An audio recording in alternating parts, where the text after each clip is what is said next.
Amores, para quem não nos conhece, pessoal de fora, nós somos os maravilhosos, incríveis, plenos e dignos professores de redação. Eu também de gramática, ele também de filosofia e sociologia. E aí a gente monta essa dupla bombástica incrível, que é para contribuir em tudo que pudermos para a redação. Ó, gente, nós preparamos uma análise então, do perfil da Unemate.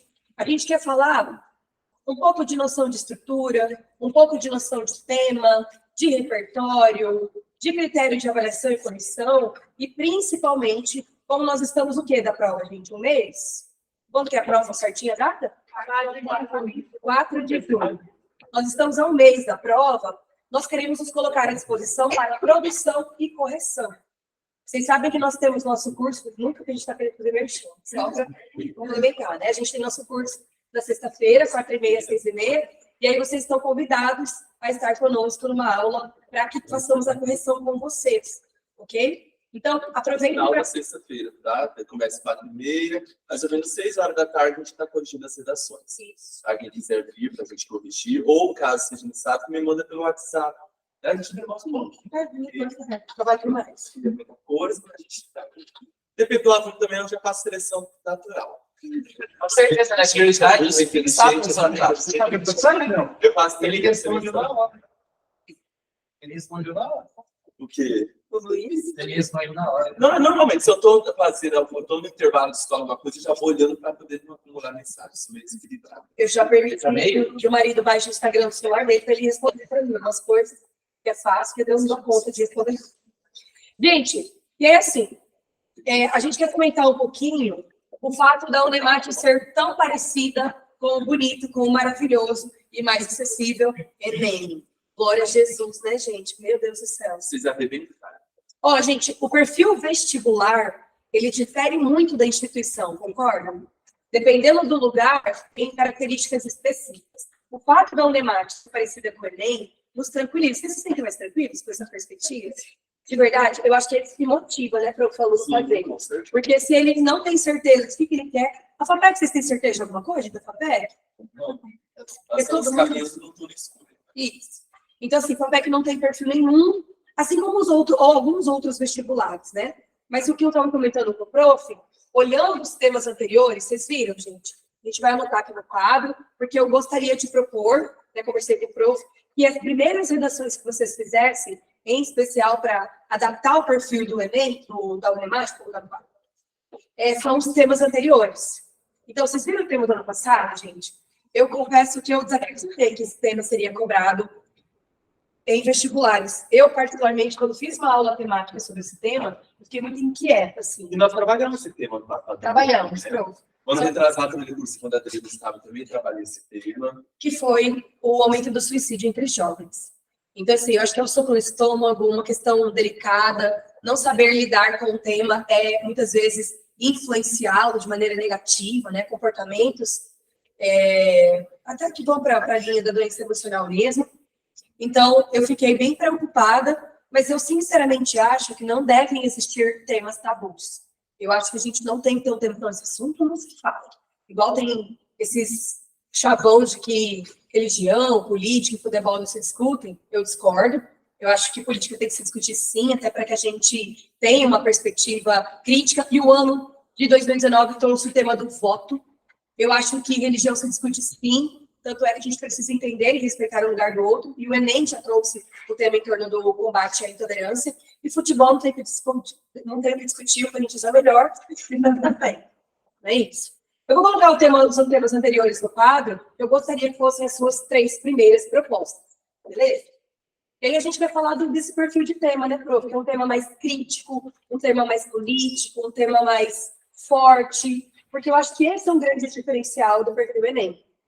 O modo como você vai fundamentar. Uma análise mais crítica, mais aprofundada, uma análise que foge do óbvio. Porque eu acho que o Enem, de verdade, se vocês leem o Enem, vocês percebem um pouco de massificação, esqueleto, coringa. Isso dá certo na Unemate? Tá também. Tá? Vai seguro. Mas eu acho que é importante dizer que aqui, por ser vestibular, um grande diferencial é esse conteúdo mais fundamental. Vou colocar aqui as propostas, tá? temas anteriores e propostas. Gente, eu até baixei as provas e posso enviar para vocês. Vocês querem que eu envie ou vocês podem baixar sozinhos? Vocês preferem? Preferem pronto, né? Só mandar. Tá bom? Pronto. Se eu tiver pronto, só me mandar, melhor. Eu posso colocar lá no grupo? Ô, gente, o professor Igor colocou para vocês uma cartilha da Unemat lá? Ou não? Então, eu vou colocar tudo agora. O que a Unemat fez? Lá no Instagram Desempenhos Med, todos seguem Desempenhos Med? Sabe do que se trata? Então, tá. Siga aqui. Gente, a galera de medicina, que é uma galera linda, como vocês serão, eles juntaram e criaram metodologias de divulgar suas próprias redações. As redações que fizeram com que eles entrassem para se tornarem acadêmicos de medicina.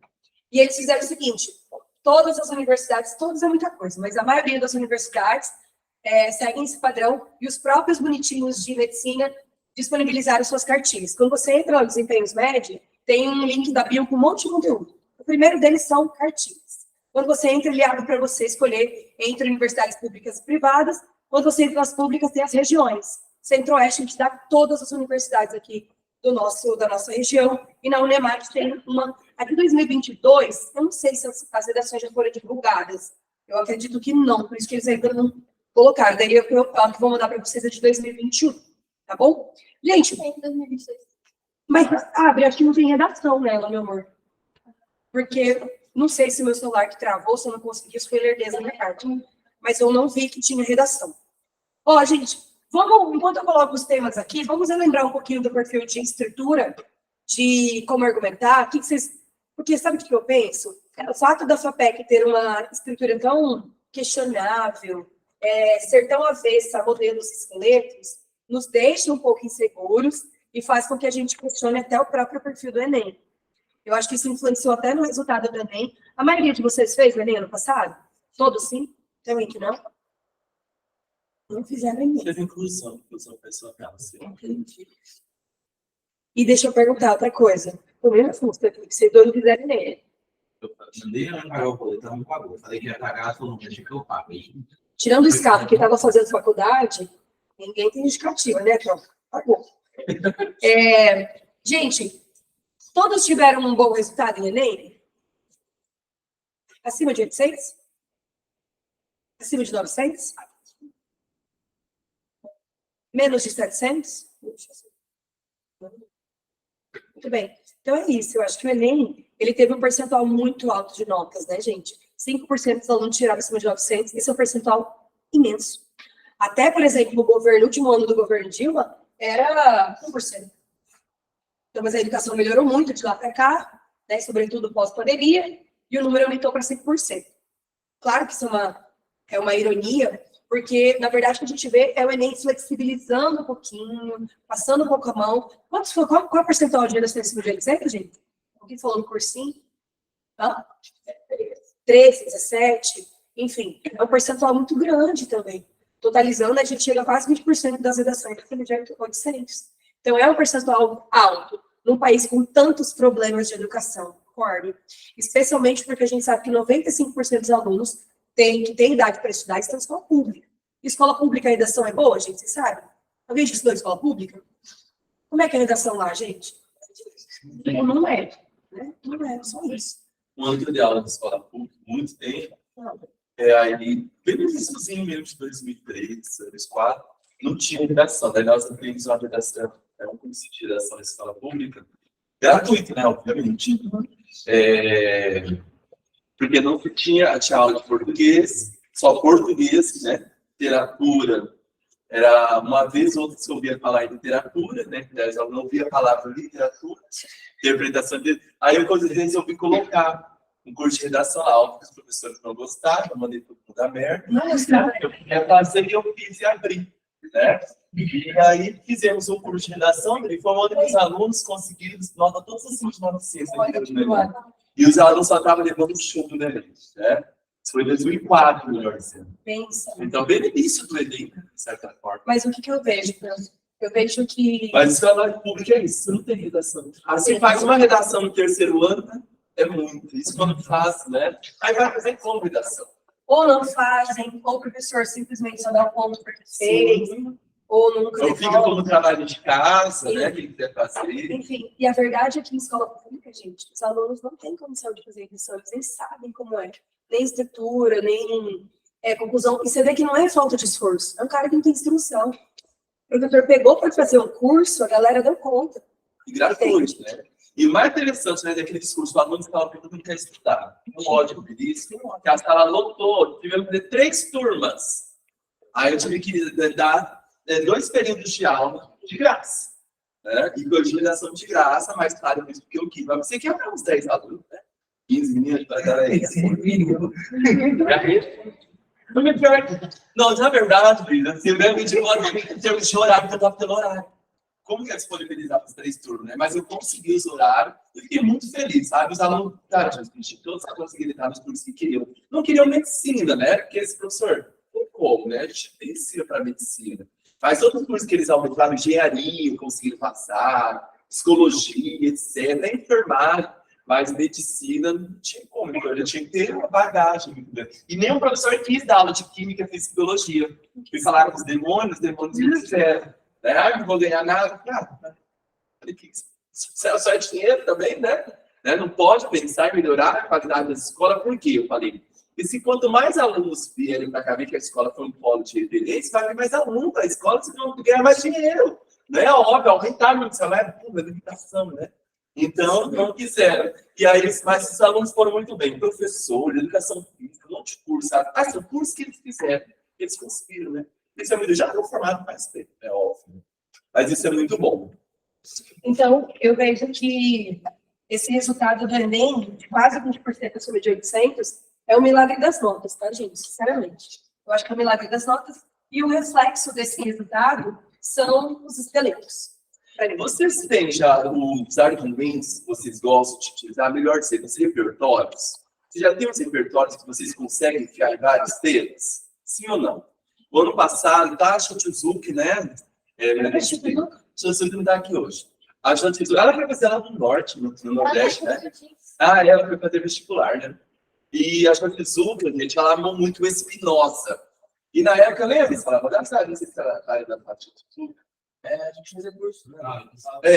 Então, mas na época do ensino médio dela, no segundo ano que ela era entrou em contato com o Spinoza comigo, em sala, eu amei Spinoza. Vou usar Spinoza para todas as redações, primeiro vai dar merda, né? Porque para usar em todas as redações, tem que saber muito. Olha, você tem que estudar muito Spinoza. Assista a vídeo aula, etc. Vai tirando dúvida comigo, vai tirando dúvida. Gente, olha, citou Spinoza ano passado no Enem, na FATEC, no vestibular, no PAS e na UEMS. Deu certo, foram temas bem diferentes, né? Bem consistentes. Deu certo, só todas as ativações de 900. Mas o que acontece? Isso, o que eu quero dizer? A intimidade com o repertório que você quer adotar. Tá? Eu quero citar sempre Durkheim, que todos citam. Mas como você vai citar o Durkheim?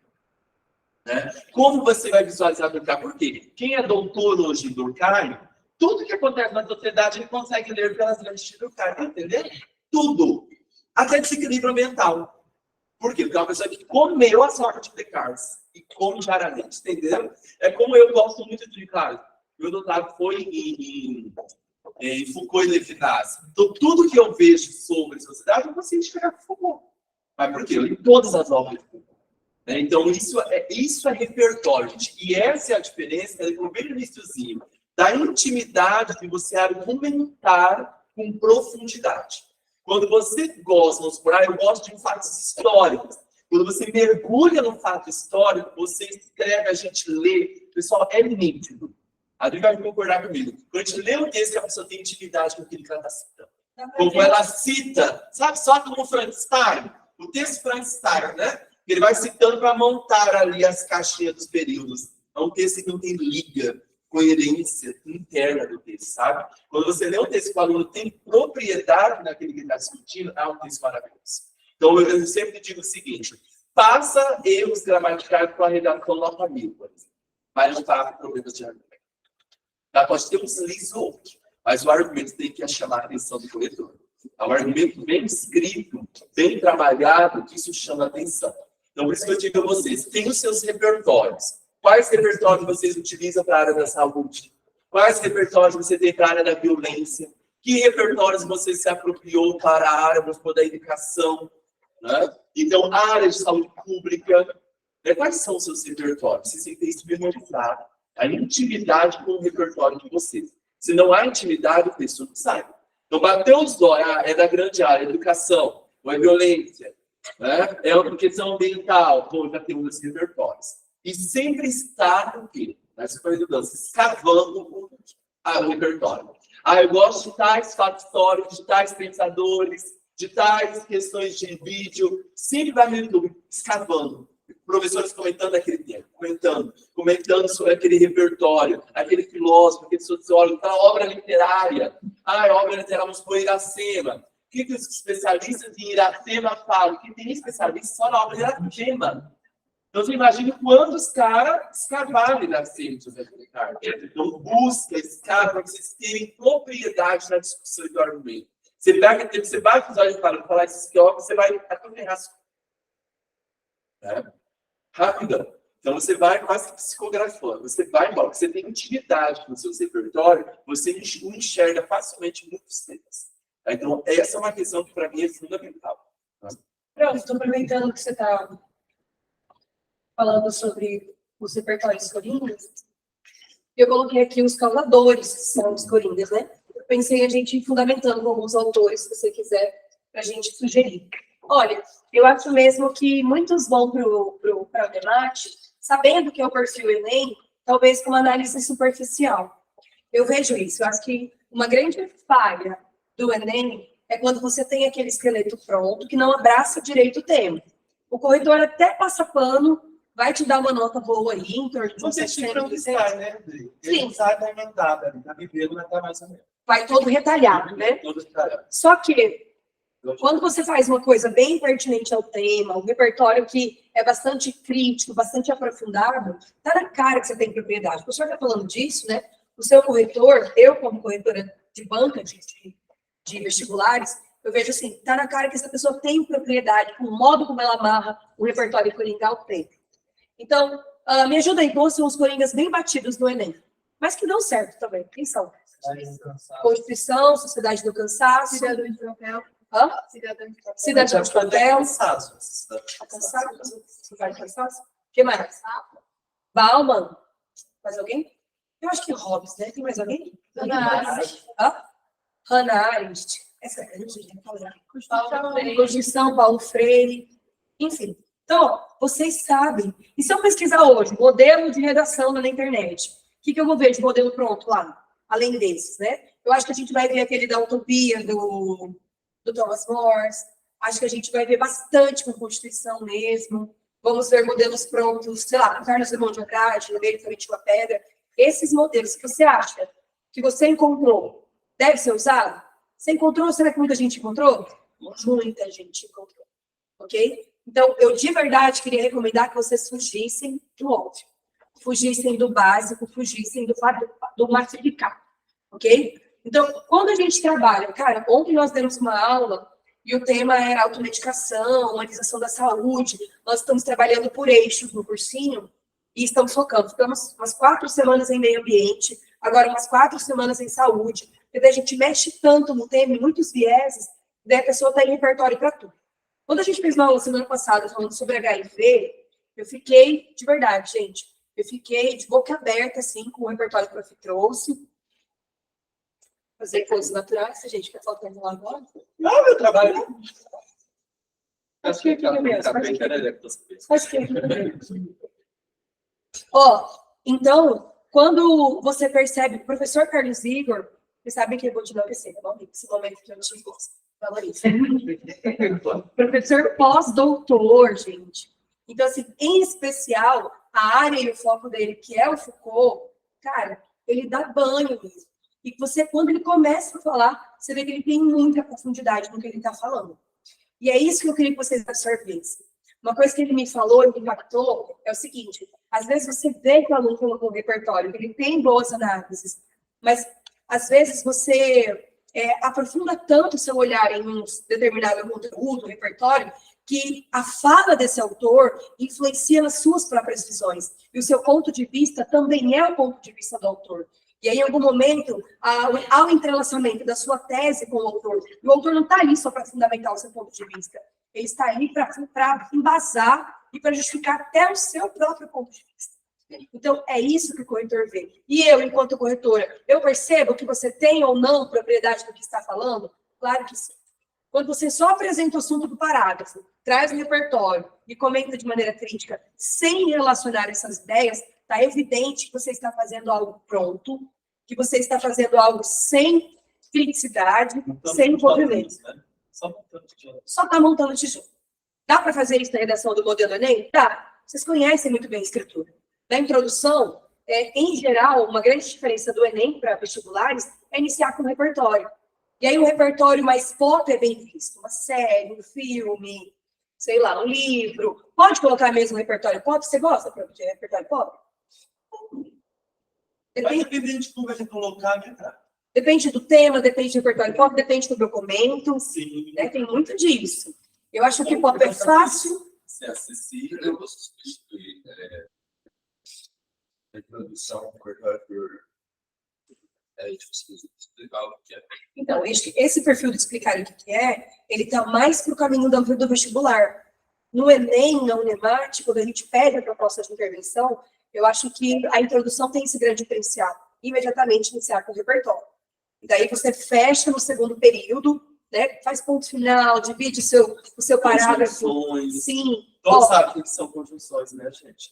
Ligam as orações, os conectivos. Então, assim, organizar a sua introdução em 3 ou 4 períodos, 3 ou 4 pontos. Aquele período de finalização, né? Finalizar ali logo, é necessário que haja uma ação impostergável da sociedade frente à violência à mulher.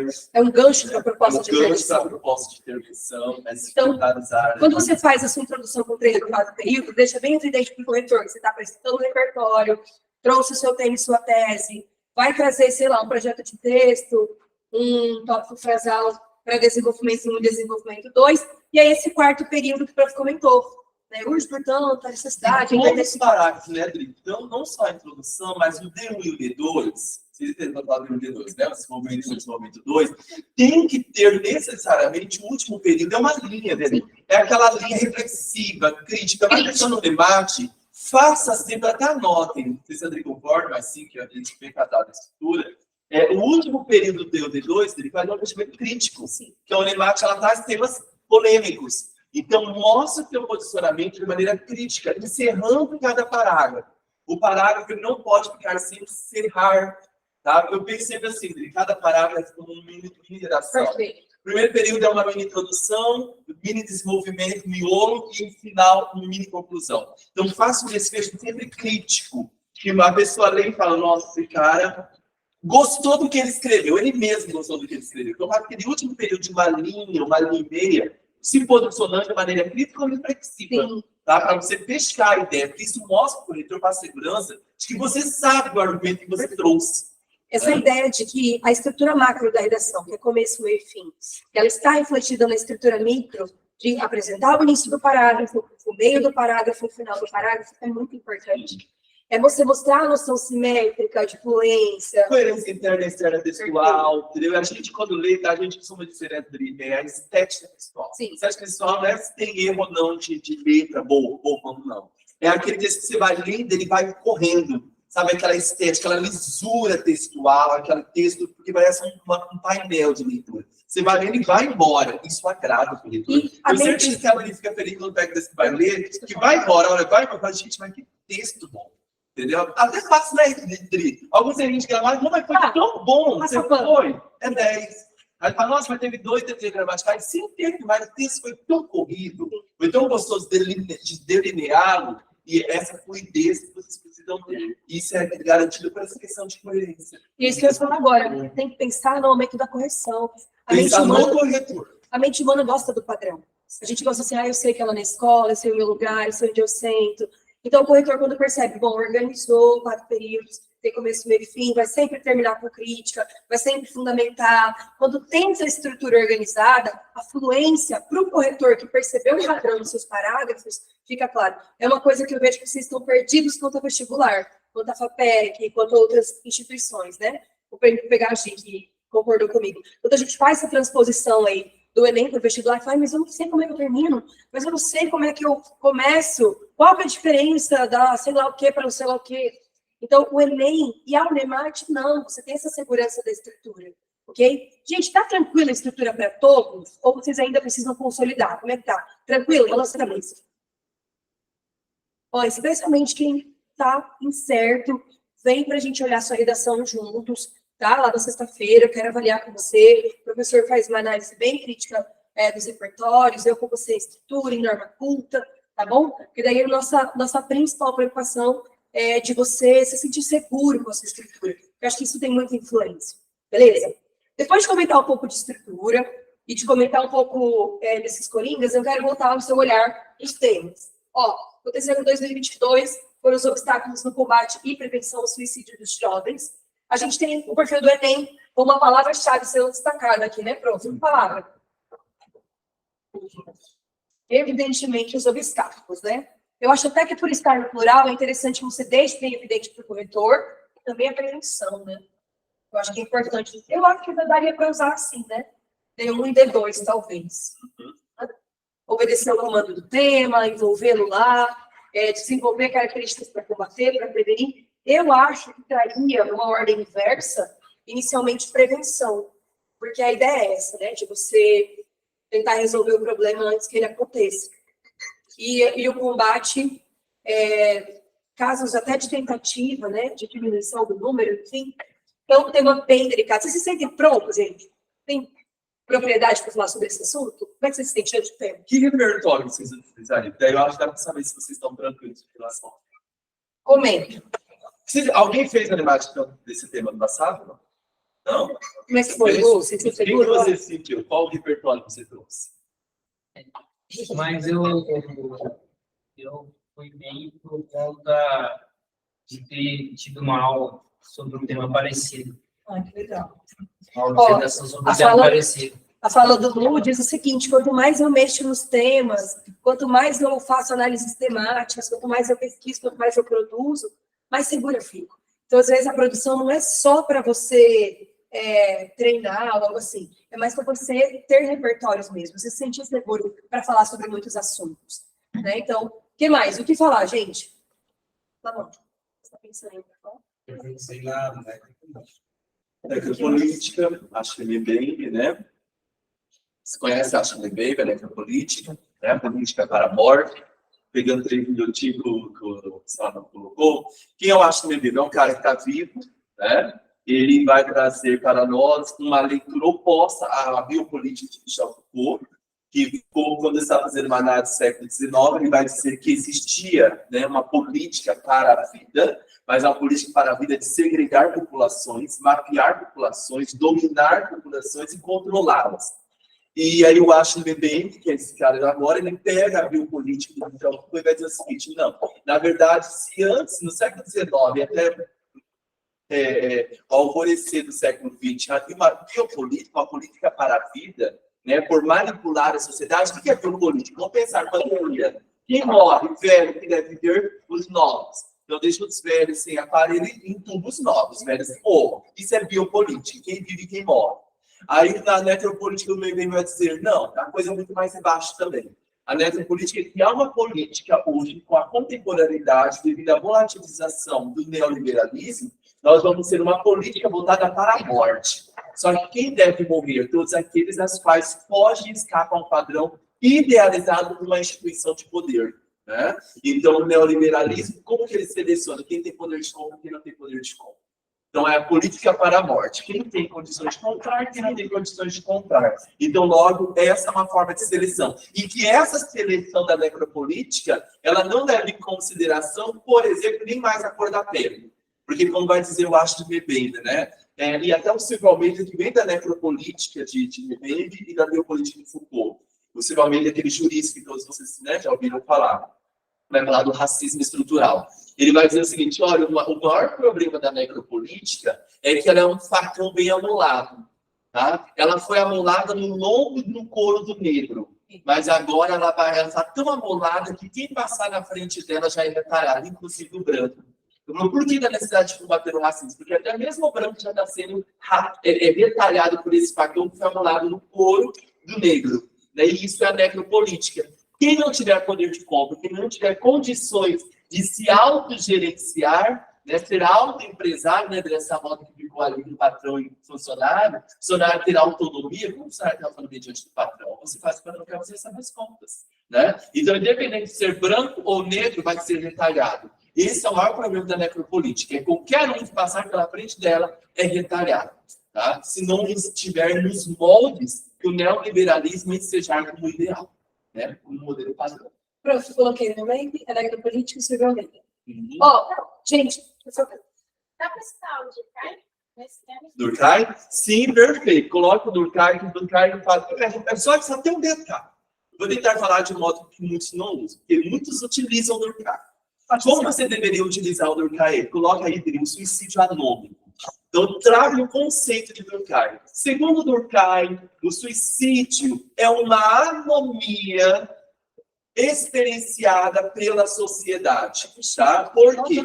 Tá? Ele é uma anomia experienciada pela sociedade. Em que o indivíduo, ele, na verdade, eu acho que vai bem no tema. O suicídio anônimo de Durkheim é colocado mais ou menos assim. É o indivíduo que não mais quer pertencer ao padrão legitimado das normas sociais. Tá? Quando o indivíduo ele não quer estar acomodado aos padrões legitimados da sociedade, então ele faz um processo de aversão. Tá? Então, a primeira coisa para combater, talvez, é reestruturar ou desestruturar os padrões impostos pelas mídias. Porque quando a pessoa não se percebe enquadrada nos padrões, vem, por exemplo, a ideia de suicídio, ainda mais entre os jovens. Né? O padrão da beleza, o padrão disso, o padrão daquilo, do modo disso, YouTube, etc, etc. Como ele não está no padrão, por isso dos filtros, como ele não se enquadra nos padrões, ele se sente abjetado da sociedade. Então, o suicídio anônimo de Durkheim é quando o indivíduo não quer mais ter que se esforçar para encaixar aos padrões. Então, se vocês levarem para esse gancho, aí fica bonito. Você tinha pensado o quê, meu amor? Mas nesse contexto, a gente teve aula sobre esse tema. É porque eu vejo o Durkheim sendo usado só com parte social Isso, e só com a ideia de relacioná-lo com a sociedade orgânica. Não, leva para um conceito. Isso é um conceito do caminhante, tá? Suicídio anônimo. E aí mostra que você tem uma intimidade melhor. O que eu vejo, gente? Eu, como corretora, eu vou ver o que vocês fazem de pronto. Né? Como é que você seleciona esse argumento? E o prof não, é para te dar um olhar aprofundado da filosofia. Só que uma coisa que eu quero valorizar, aproveitando, né, a fala dele, que é incrível, muito bem fundamentada, é o seguinte: eu queria muito que vocês diversificassem o seu repertório de argumentação mesmo. Então, assim, não fica só no filme, só na série, no livro, não fica só na filosofia e na sociologia também, né? Eu gosto muito de sugerir dados, fato histórico, filme, mas, assim, leis, obras, literatura, tragam a literatura para cá. Então, quando você mostra aí seu leque, né, sua quantidade de informações, você mostra que você está lendo a realidade de maneira aprofundada. Não é uma coisa simples, óbvia. Você queria falar alguma coisa, querido? Perdão. Ah, não, eu tinha falado com o Durkheim, ele falava sobre esse suicídio. Aí, foi o que Fer. Como prevenção ali no tratamento do suicídio, eu poderia usar isso para os sociedades? Perfeito, né? Também lembrado, não ia lembrar. O Derrida. Ela colocou o Derrida. A gente é um filósofo que ninguém vai utilizar. Tá? Não sei quem passou nas nossas aulas mesmo. Pode citar o Derrida. O que é o Derrida? Não, não tem. O Derrida vai falar sobre a hospitalidade. O que é hospitalidade? Então, primeiro, é um dos princípios fundamentais para a ética. Hospitalidade é acolher o outro. Tornar-se o outro um hóspede namorado do ser. Tá? Então, o que é isso? É o recepcionar o outro. Eu não sei, por exemplo, o João Menezes está com problemas, eu hospedo. Aí eu acolho, a ideia de acolhimento. Tá? Então, hoje a nossa sociedade, aí você pode fazer um trabalho, já faz isso. Hoje a contemporaneidade está tão fadada ao neoliberalismo, ao imediatismo e que mais? Ao individualismo. Esse que é o gancho da coisa. Como a sociedade contemporânea está amarrada ao imediatismo e, consequentemente, ao individualismo, o princípio de, estou montando parágrafo aqui, tá? O princípio de hospedagem de Derrida cai por terra, porque as pessoas não estão acostumadas a recepcionar o ser do outro.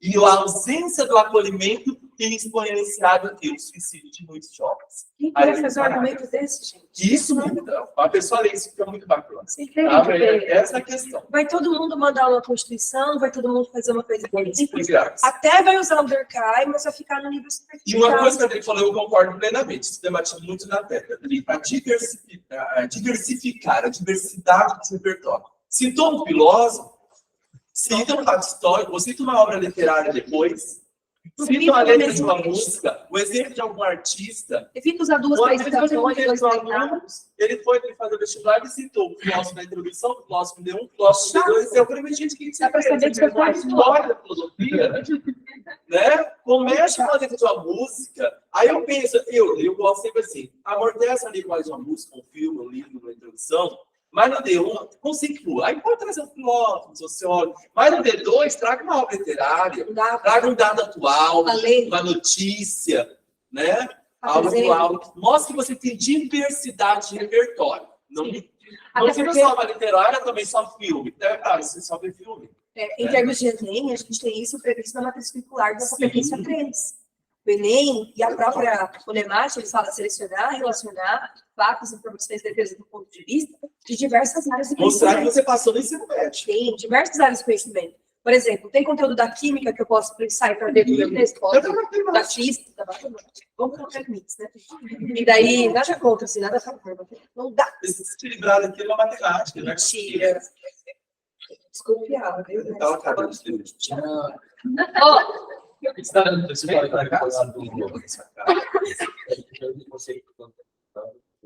É uma coisa que a Padilha lembrou, do plano cartesiano, você sabe? Não. Não vou levar para os seus outros alunos, não.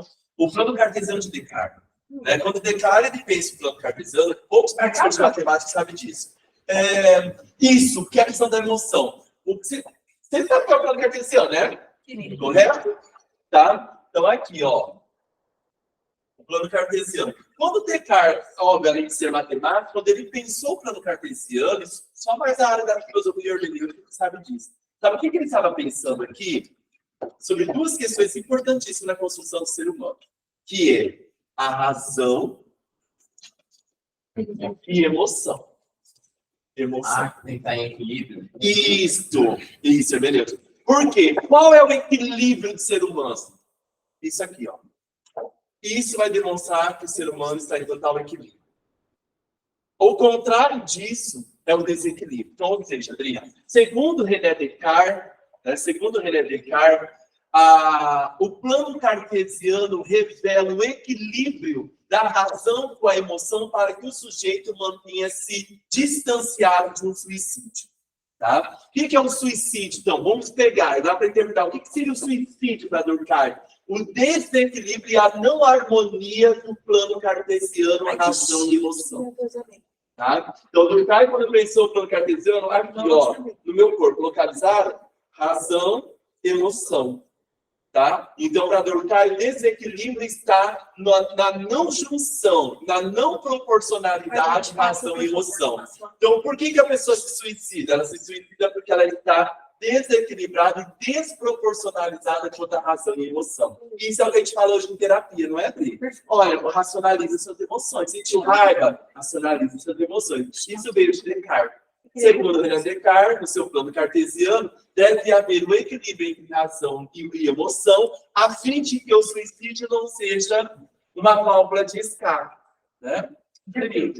Gente, para fechar, eu queria muito que vocês trouxessem, talvez, um dado. Acho que a coletânea pode trazer muito isso, né? Eles gostam de dado, cuida, mas a gente tem uns dados mais recentes dizendo que o suicídio já é a segunda maior causa de morte de jovens, perdendo para acidentes.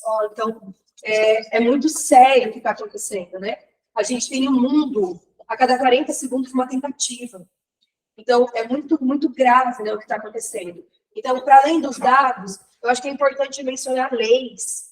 A gente tem o combate ao suicídio, na verdade, o combate as doenças emocionais regulamentadas na BNCC já.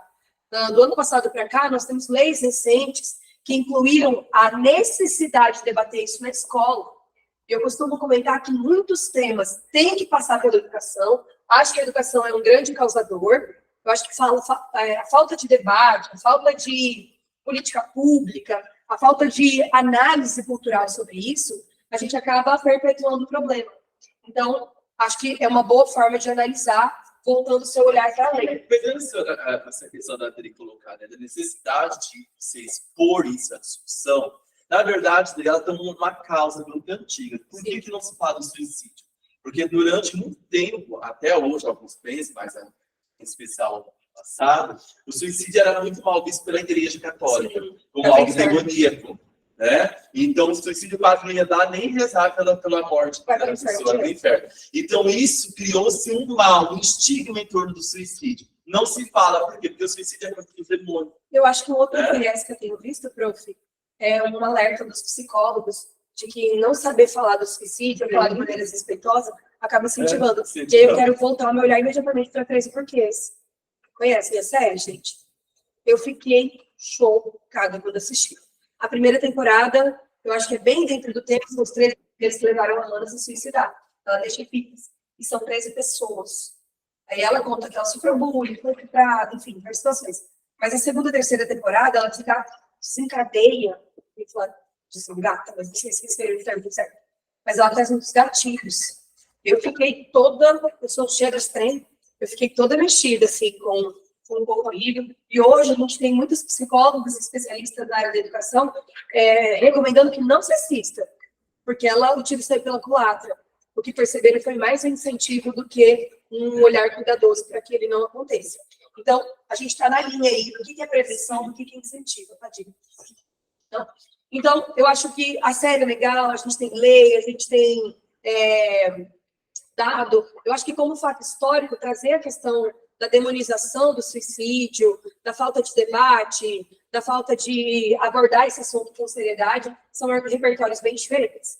Daí eu quero que vocês pensem de vocês, para vocês fundamentarem, tá? Bom, gostei. Viu o que acontece, gente?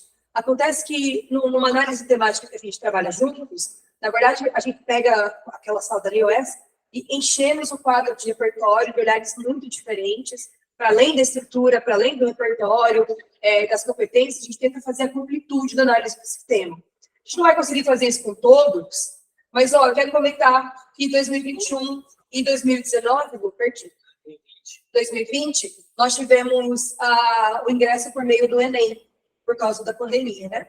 Mas aí nós temos a sequência, esse está 19 e 18, então. O lixo da educação às políticas públicas. Esse eu acho o único que foi mais ou menos assim, morno de boa, né? Meio chato, eu não gosto do meio ambiente. Não gosto do meio ambiente, não gosto do tema meio ambiente. Acho pacífico, eu acho o meio ambiente legal, eu gosto, eu uso salto, mas eu gosto. Mas eu afundo. Então, não aqui. 19, um pouco T, né? A participação política dos brasileiros no exercício do voto. Toma! Quem acha que política não cai como tema, tá aqui. A participação política por meio do voto. Eu acho bem importante que vocês estejam prontos para temas que podem vir com viés político, sim. Me traz que tem polêmico, que se vier, ele tá pegando. Ah, não sei Eu mesmo. escrevi online esse.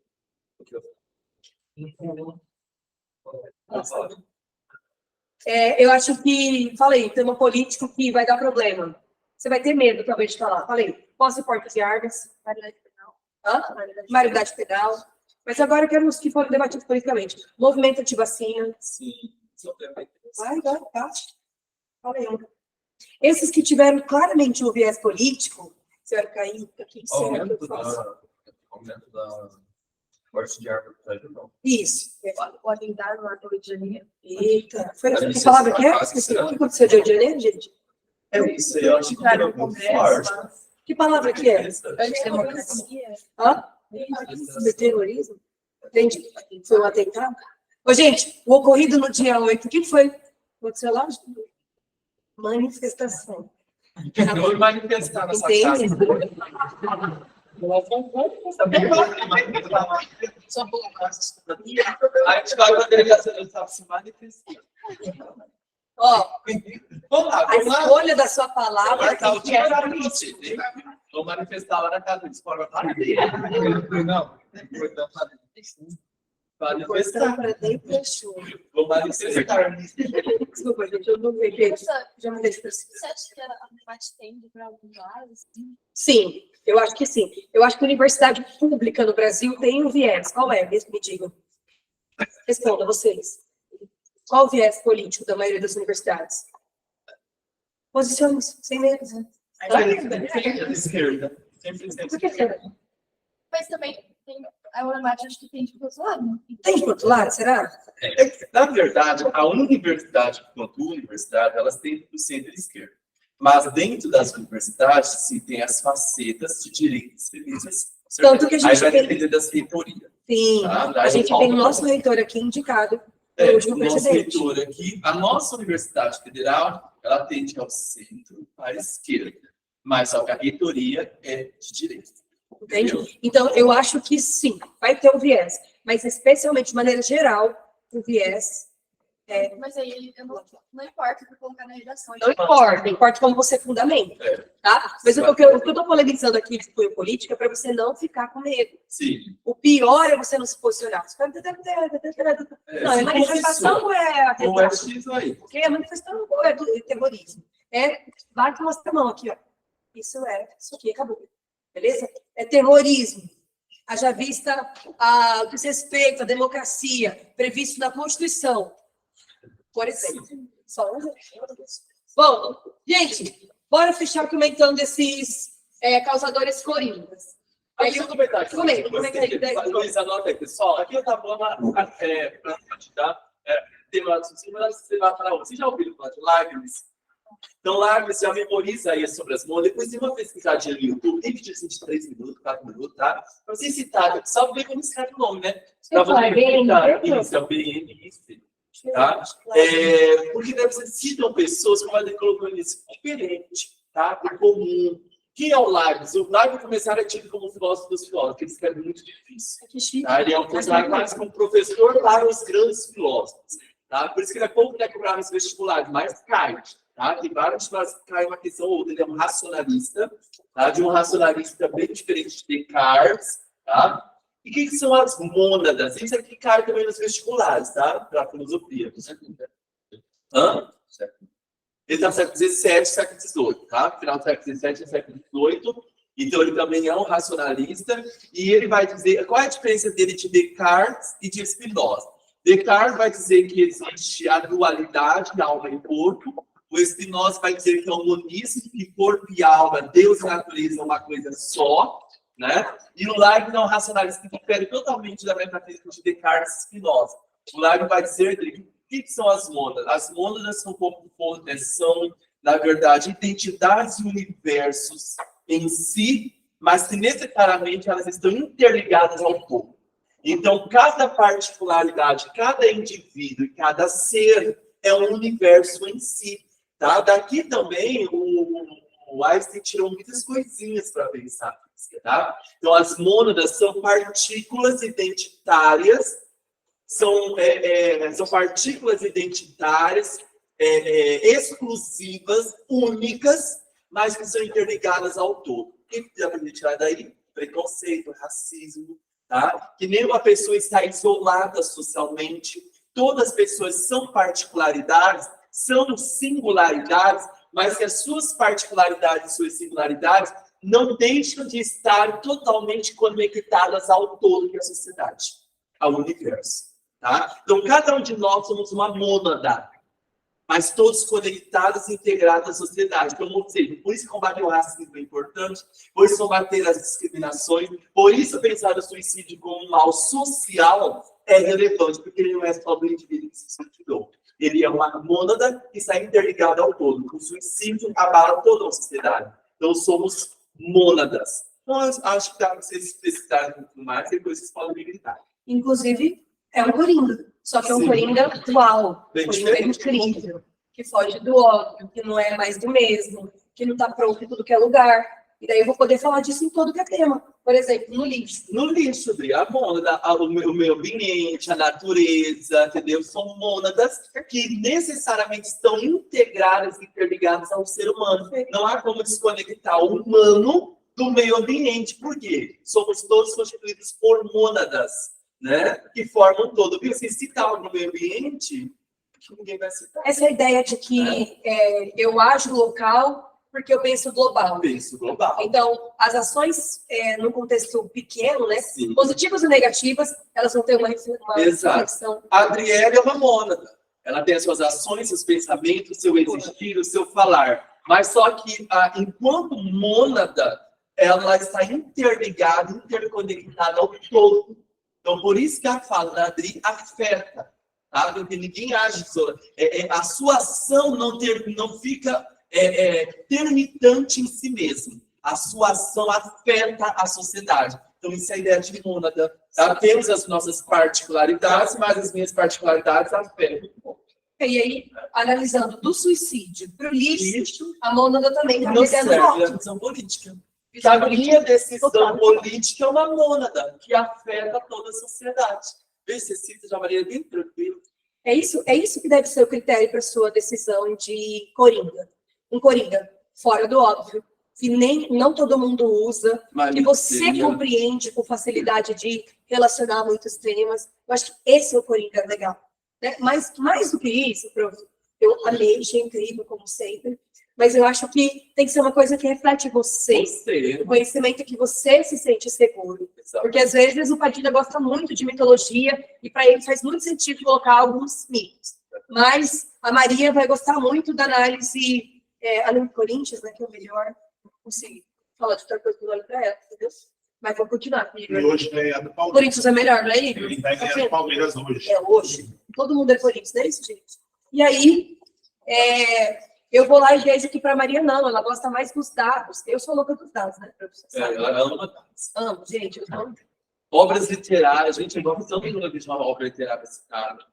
Tem nem tantas obras, né? Cara, ontem eu baixei um artigo do Google para falar sobre a questão da automedicação e eu vi que ele trouxe, assim, fatos que aconteceram dentro das obras.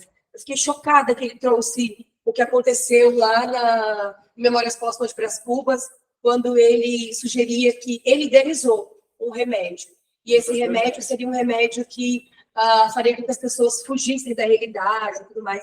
Então, olha, um momento que aconteceu dentro da obra, uma idealização que o personagem fez, ela pode ser utilizada dentro da redação. E aí o autor fala, caramba, essa pessoa leu a obra. Porque ela está contando o que aconteceu com o personagem naquele momento. E é isso que eu falei bem no início da aula do Padre. Você sem saber qual é o seu repertório. E dominá-lo. Né? Investigá-lo, escavá-lo. Né? Isso é arqueologia. Escavar a coisa. Para você ter profundidade daquilo que você vai citar. Isso é maravilhoso. Eu vou pegar um detalhe disso do livro. Sabe o que vai falar? Esse cara deu livro. Sim. E aí eu estava comentando, talvez, em 1984, também, na obra, que o Jim tinha um papel de fuga da realidade, porque a opressão era tão grande que eles queriam fugir da realidade. Eles não tinham acesso ao medicamento. E aí, em qualquer contexto que eles tinham acesso ao medicamento, eles se dopavam, porque queriam fugir da realidade opressiva. Que muitas vezes é o que a gente vê na sociedade atual, né? A automedicação vai na linha do anestesismo, né? Que a gente não quer viver muitas das pressões que são impostas. Certo? Então, esses são os temas que gostaríamos que fizessem. A nossa próxima aula, a gente quer trabalhar com possíveis temas. Ou a gente até pode mandar para vocês no grupo os temas que a gente considera possíveis. Vamos fazer uma lista de 10? Eu escolho 5, você 5, e a gente manda lá. Queria que vocês pesquisassem sobre esses possíveis temas, queria que vocês escolhessem possíveis repertórios, produzissem, contassem conosco para corrigir. Comentando os coringas aqui, os causadores fáceis. Eu gosto desse set, por exemplo, porque são, de fato, possíveis de serem colocados em muitos temas. Mas se para você não faz sentido, escolha uma outra coisa. Eu coloquei aqui o estado de autores, deixa eu um espacinho aqui, autores para falar da ideia de negligência e omissão. Eu, como corretora, vejo muitos contratualistas, vejo muitos iluministas, são autores muito bem usados. Então, se for usar, por exemplo, Hobbes, Rousseau, Locke, Eu tô Aqui pensando no em caso, fazer dá outra para coisa. colocar também, aproveitar o Estado, colocar o e-mail que a gente falou, dá para colocar o Silvio Almeida, do Estado estruturado, né? Pessoas atuais. A Marilena Chauí, que é uma marxista, né? Se der uma olhadinha. Era o pensamento de Marx, bem atualizado, tá? Marilena Chauí, Sim. isso. Exatamente, Chauí, correto. E aí, vamos colocar os pontos? Foi muito bom também, porque vai saber toda a trajetória da construção do Estado, das instituições, como mostra como que o Estado nasce. Ele vai mostrando como que o Estado é construído, constituído, né, por meio das instituições. Por isso que a negligência, porque as instituições negligenciam, para ele, o século XIX vai ser o século de uma nova arte de governar e de fazer Estado. Né? Mas se for usar os contratualistas, cuidado para não ficar no óbvio, tá, gente? Então, Rousseau, Hobbes e John Locke são bons, óbvio que são. Só que tem muita coisa clichê deles, tá? Cuidado para não ficar no óbvio aí. Vou colocar os contratualistas e aí, por sua conta, isso.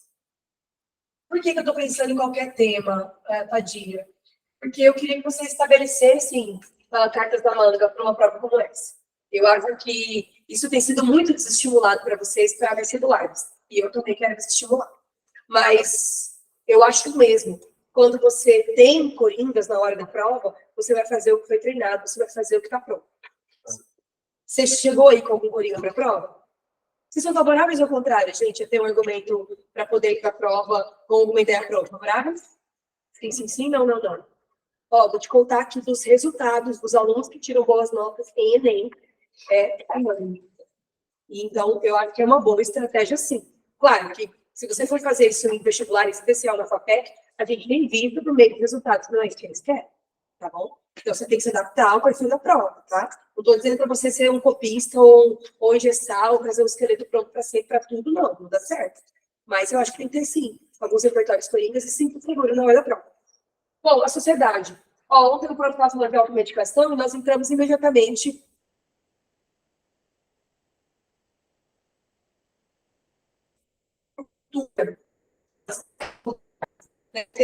indígenas, dos africanos, seja dando perfil histórico, enraizado, de você ter a planta, o medicamento, como algo que familiarmente se faz. Então, eu acho que muitos temas dá para falar do aspecto cultural. Se vier um tema que vai preconceito, violência, a gente tem machismo, racismo, homofobia, enfim, esses temas. Eu acho que a homofobia é um bom tema, hein, gente?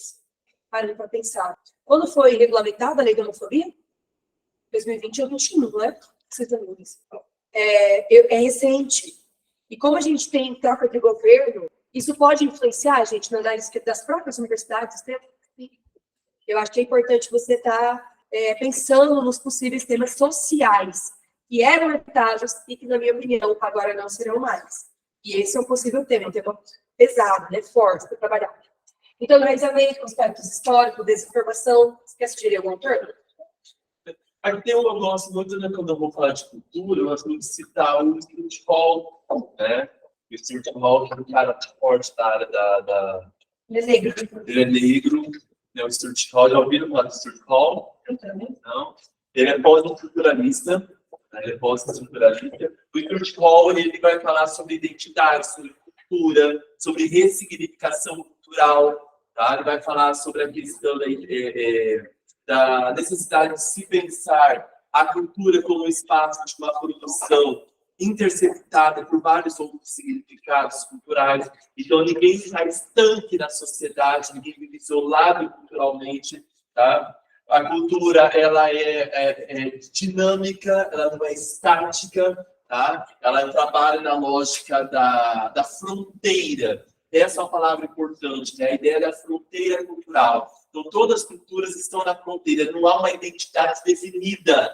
Todas as identidades são móveis, principalmente pelo viés da contemporaneidade, pelo viés da globalização. Então, não existe uma identidade de exclusivismo, tá? Homogênea. Todas as identidades, todas as culturas são extremamente diversas, dinâmicas, porque nós vivemos uma fronteira. E uma das maiores fronteiras culturais que nós temos chama-se mídia. Televisão, redes sociais. Você conversa com uma pessoa que está lá no Paquistão, isso já é uma fronteira, tá? Então, na fronteira que emergem todas as relações culturais e principalmente as crises de identidade. As ideias de crise de identidade dá para vocês estudarem muitos temas. O que é a crise de identidade? O indivíduo perceber que a sua identidade é habitada por outras. Tá? Então, a sociedade, as mídias, as redes sociais são fronteiras que fazem com que nós emergimos numa ideia do quê? De crise íntima. Até mesmo a ideia de suicídio. Tá? Então, as crises identitárias, crises de sexualidade, tá? Crises sociais são crises de identidade, de cultura, que se dão pela lógica da fronteira. Gente, vocês viram que eu acabei de mandar tudo, né? Mandei a aula, mandei a estratégia de correção, mandei a cartilha da Unemate, mandei as provas anteriores, os gabaritos e o edital. Beleza? Tudo que nos fez estudar para esse material da aula de hoje está para vocês tudo. Toda a nossa fala oralizada está organizada lá para vocês observarem, tá? Em especial, eu queria que vocês fizessem a leitura da cartilha da Unemate, que lá são os próprios acadêmicos de medicina falando sobre a universidade, sobre a estrutura dela, sobre a redação, comentando suas redações. Eles divulgaram o espelho das redações e as redações. Queria que vocês fizessem uma leitura ali delas, né? Eu até tinha comentado que a gente faria análise de uma redação com vocês, mas eu acabei... a gente faz isso na próxima aula, pode ser? A gente traz esse mudando de redação, comentamos as redações, mas eu já queria que vocês tivessem todo esse material para vocês, tá? Para vocês terem acesso a ele. E aí, quaisquer sugestões, a gente quer fazer uma segunda aula analisando redação, falando dos repertórios, aprofundando esse olhar no perfil da prova e trazendo os possíveis temas, tá? Fechando o nosso quadro aqui de causadores coringas. Família. Eu acho que a família tem sim que ser responsabilizada no tema. Em muitos momentos, com a ausência dos familiares, que acabam se isentando muitas vezes da responsabilidade, ou por falta de tempo mesmo, está trabalhando demais na sociedade capitalista, ou por questões psicológicas, né? Enfim. A falta do exemplo, a família não dá muitas vezes o exemplo. Como é que eu vou falar de lixo com uma família que não tem o hábito de, sei lá, refletir sobre isso, reciclar, tem um comportamento que acaba perpetuando o problema. Falta de limite, a família que não impõe esse limite. E aqui lembrando, lógico, tá? A família, ela é considerada a primeira instituição pelo qual o processo de coerção social acontece, que é o termo do cara, coerção acontece. E por que isso está falido? Porque as famílias já não conseguem mais coagir os filhos da maneira que possa atender os princípios e as necessidades éticas da sociedade, né? As famílias, como ele colocou, ela não consegue dar exemplo porque ela mesma está sem condições emocionais, né? Ela não é uma família funcional, acho que essa palavra é muito importante, não é uma família funcional do ponto de vista nem econômico e nem emocional. Né? Famílias desestruturadas para terem filhos, que têm filhos sem planejamento. Né? Então, sim, não se trata da palavra culpa, mas é a irresponsabilidade da família. Né? Eu pensei muito, nossa, eu já queria saber o dado. Qual é o dado das crianças que não foram planejadas? Deve ser muito alto. É muito, e você sabe, se você pegar os estudiosos de família, eles falam que o maior problema da sociedade brasileira se deve ao não planejamento familiar. As pessoas têm filho literalmente do nada, né? Vamos dizer assim, não do nada quer dizer que não planejada. E aí, outras são as famílias hoje que aí 55%. Olha só, mas, né, do ponto de vista estatístico, é imenso. Deve ser né? Então, assim, hoje são todos os jovens, principalmente você, que falam, vou casar, vou mudar a casa, na hora que eu estiver tranquilo, né? Tranquilo que eu tá, mas tenho a casa, estou financeiramente boa, e estou bem. Aí eu vou ter um filho 2. Eu vejo perto de mim, alguns amigos que fizeram esse planejamento. E que são uma família funcional. Sim. Tá? Que daí tá a mãe e o pai preparados para criar uma criança. Né? Aí do nada tá lá, com 17, 18 anos, vem uma criança, vem do bem. Aí uma criança, pessoa de 17, 20 anos, que emocional ela tem hoje, Dri? Ela nem começou a trabalhar de fato. E onde você vai provar ser emocional é trabalhando. Você vai ter que ver do trabalho para cá, do trabalho. Sabe, isso você vai ter equilíbrio emocional para criar uma criança. Por isso, aquele que vai dizer que vai ter na técnica. Nem todos nasceram para ser pais. Nem pai, nem mãe. Nem todos. Né? Tem que fugir disso. Acho que esse é outro problema também de família, né, Dri? Porque se impõe que os pais, que um casal tem que ser pais. Não, nem todos os casais têm que ser pais. Tem que ser pais, é tem que se preparar para ser pais. E para ser pai, precisa se educar emocional e financeiramente. Esse é um dos maiores problemas que nós estamos enfrentando para as crianças. E você vê que, assim, falando em termos de Estado, leis, base educacional e até social, a gente não tem nenhuma reflexão sobre constituir uma família, criar as crianças, né? Então, se tem essa ideia de que cada um tem lá, cria do jeito que quer, e não tem padrão. Eu vejo que, quando eu me tornei mãe, a primeira vez, depois de um quadro de ovário micropolicístico e anos sem menstruar, eu engravidei na maluquice, aos 23 anos, acabado de formar, e eu me vi mãe num contexto que não tinha preparo nenhum. Então, aí eu me perguntei, cara, como é que não tem, sei lá, uma instrução governamental para como eu tenho que fazer isso? Aí eu descobri que eu não conseguia amamentar, que eu tinha o bico do seio invertido. Falei, existe isso, gente? Nunca ouvi falar, meu Deus do céu, maluquice. Então, aí o segundo e o terceiro filho, que eu fiz, foi bebezinho de um ano, foram planejados, outro contexto, outro mundo, outro tudo, né? E é muito isso. Eu acho que a gente tem que pensar tanto na questão educacional quanto na questão estatal. Eu acho que Estado e sociedade já são dois bons causadores para muitos temas, na maioria deles. Mídia. Falar de mídia, da sua influência, da sua manipulação é fundamental. Eu pensei em indústria cultural. Isso, foi o Guy Debord. Já ouviram falar do Guy Debord? Né? Que foi barulho, vai ter um vídeo, né? O Guy Debord é muito bom, que ele vai falar da sociedade do espetáculo. Tá? Anota isso aí. Da sociedade do espetáculo. Resumindo, né? Porque dá tempo de a gente falar. Mas para ele é mais ou menos assim. A sociedade, ela é uma sociedade da espetacularização, né? Da espetacularidade, né? Em que a publicidade, o marketing, a própria disposição dos shopping centers, eles são criados para atrair e prender o consumidor e manter o consumidor. Então, é a lógica da atração mesmo, fazer o indivíduo se sentir atraído por aquilo que é produzido por uma ideia de ilusão de felicidade.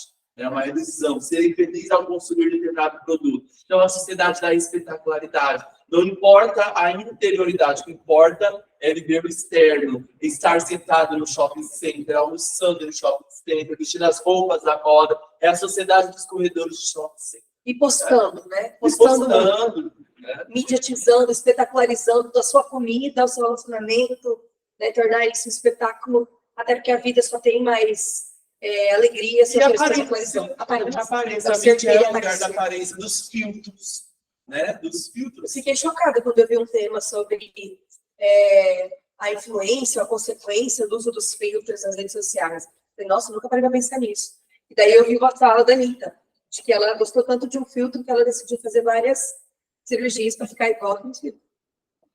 Né? E daí a ideia de realidade, de mídia, de influência, de comportamento, de padrão, muita coisa. É a sorte dela que ela pôde pagar, né? Aquele que é pobre que escolheu vai ficar só no vai ficar dando depressão e se matar. Tem vídeo, a pessoa no filtro, e quando ela sai do filtro, todo mundo vê que É matada, né? Ela pelo menos tem grana, né? Condição pra não, eu quero ficar assim. E a maior parte da humanidade que não tem condição de fazer isso. Fica com o quê? Com a depressão. O que você tá rindo disso? É porque ele se enxergou nisso. Entendeu? Deve ter um filtro lá Só que fica no filtro, Luiz. Não tem condições de pagar. Meu Deus do céu. Qual filtro que ele tá falando? Não, o filtro? Já tá dando, aí eu tô perguntando. Aqui, ama, né? Filtro. Você vai botar os três aqui? Vou ficar trabalhando. Entendi. Educação. Eu particularmente defendo que a educação deve estar em todo o tema, que você deve abordar a ineficácia da educação pública, que você deve falar que Darcy Ribeiro afirmou que a crise da educação não é uma crise, é um projeto. Eu comentei que o Paulo Freire afirmou... Não, é uma fala dele, enquanto filósofo mesmo.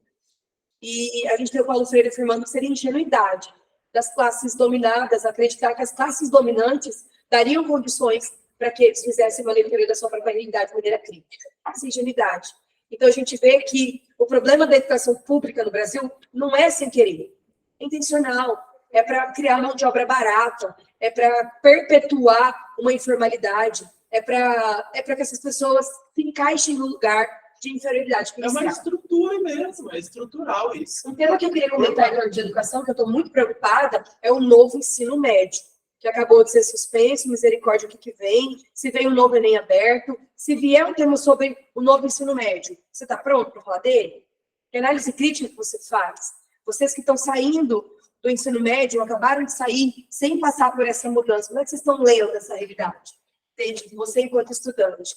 Eu estou muito preocupada, para mim isso é uma volta do tecnicismo, e o tecnicismo foi a corrente educacional que rolou durante a ditadura militar, e as pessoas não faziam ensino médio, elas faziam um curso técnico, de contabilidade, científico ou magistério, porque daí elas seriam uma parte dentro do sistema, igual o filme Tempos Modernos de Chaplin, só um pedaço dentro de uma máquina, né, que não tem importância nenhuma, só é um trabalho braçal, um trabalho inferior.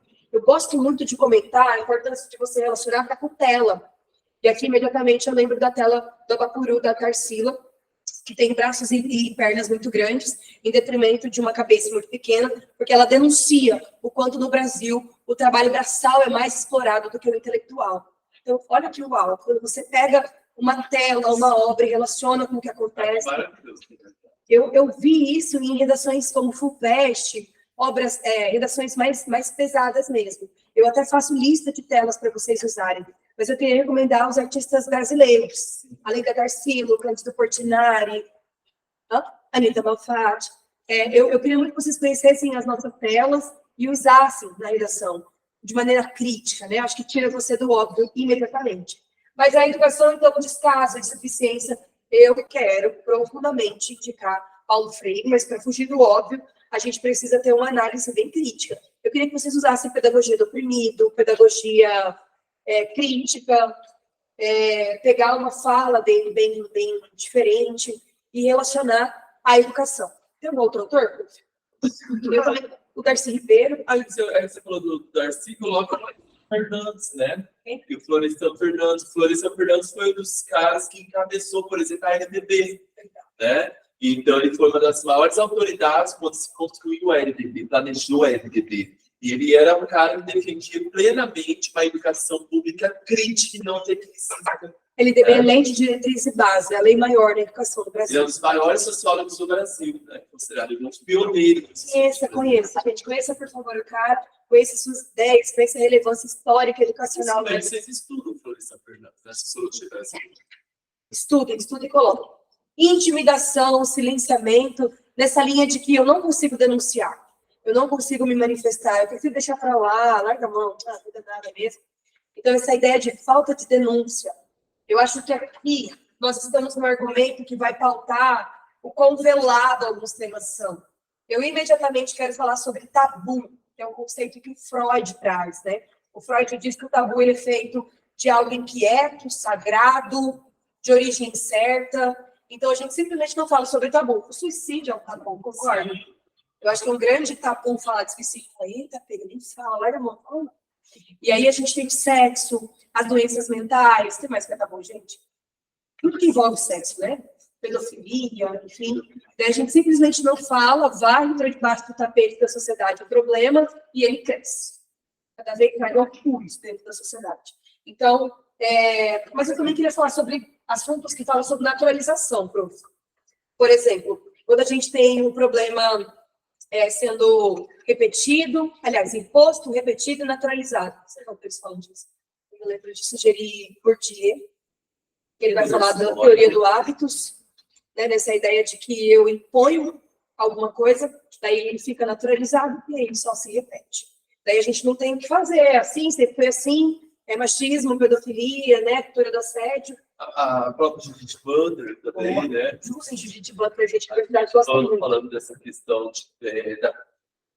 dessa naturalização de todas as práticas culturais, né? Tanto da sexualidade, quanto das tradições, dos costumes, dos valores, que nós naturalizamos e por isso nós nos tornamos sagrados, a ponto de não querer nem questioná-los, nem toca no né? Nem tocar no assunto. A ideia de gênero, a ideia de biologia. Nossa, verdade. Né?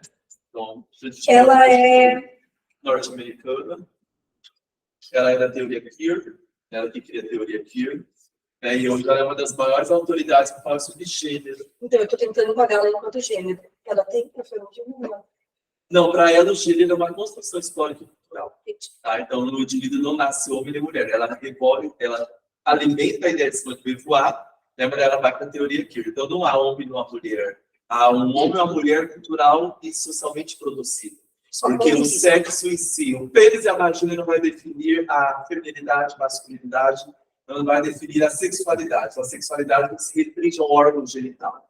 A sexualidade é um produto da cultura de cada sociedade. E ainda mais problemático porque ele é fruto de uma cultura neoliberal. Então, hoje a sexualidade é neoliberalmente produzida, formatada e encaixotada. Então, ou seja, a sexualidade é um produto. Amém. Eu fiquei cutucando, não achei que seria Ela tão aparece na bonito. sua obra Problemas de Dois Gêneros. Veja, O veja. mais interessante quando ela vai cuidar da psiquiatria, se você tiver, tipo, né, vamos estudar para poder começar a entender isso. Na obra Problemas de Dois Gêneros, ela vai falar que a feminilidade, masculinidade, ser mulher e ser homem é educado na infância. Tá? Sim. Então, se educa na infância para ser homem e para ser mulher. Sim. Tá? E na infância isso é muito forte. Ela vai mostrando vários exemplos do cara. Eu tive um aluno que tirou mil na FATEC e usou de vídeo. É muito incrível mesmo. E o último tópico da aula, porque é meio-dia, né? Temos que almoçar. Ineficácia, falta de aplicação. Acho que lei tem que ser usada mesmo. Ó, usem as grandes, tá? Direitos Humanos, Constituição Federal, Estatuto da Criança e do Adolescente, BNCC, LDB. Usem os estatutos também. O Estatuto do Idoso, o Estatuto da própria criança e do adolescente. Usem as leis, conheçam o Código Penal, Criminal, enfim. E se vocês quiserem vir na sexta na nossa aula, podem vir, tá? Convidadíssimos. Tá? Às 4h30. É 4h40, eu tenho que ir correndo de outro lugar, então a gente consegue chegar às 4h30 em ponto, tá? Então, mas é 4h30, não pode estar na escola, a gente vai até 6 horas. Sexta-feira. 6 horas, a gente tem depois Comigo, Então, quem quiser vir fazer o texto, assistir a aula, pode vir para a aula também, se você convidar. Tá bom, gente? Espero que tenham gostado. Voltem para nossa aula. Beijo. Tem mais pessoal de casa. Lindezas, fiquem com Deus. Material tudo no grupo, tá? Qualquer necessidade, contem conosco.